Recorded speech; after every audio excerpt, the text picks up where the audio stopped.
আগের অংশে আমরা জেনেছি সাহেব ত্রিনিকে জোর করে তার সাথে ভিডিও কলে কথা বলার জন্য। ত্রিনি প্রথমে রাজি না হলেও আস্তে আস্তে সে রাজি হয়ে যায়। এরপর প্রায় প্রতিদিনই নিত্যা, ত্রিনি ও সাহেব একসাথে ভিডিও কলে কথা বলে। ত্রিনি জানতে পারে সাহেব আর নিত্যা প্রত্যেক রবিবারই একে অপরের সাথে দেখা করে। সাহেব আসে নিত্যার সাথে দেখা করতে। এরপর আগে একদিন সাহেব ত্রিনিকে বলে সাহেব নাকি ত্রিনির সাথে দেখা করতে চায়। তিনি প্রথমে রাজি না হলেও ওদের খারাপ লাগবে ভেবে রাজি হয়ে যায়।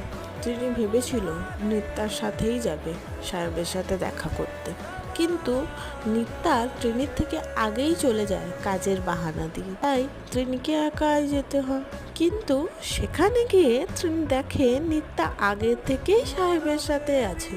ত্রিনির খারাপ লাগলেও মুখে কিছু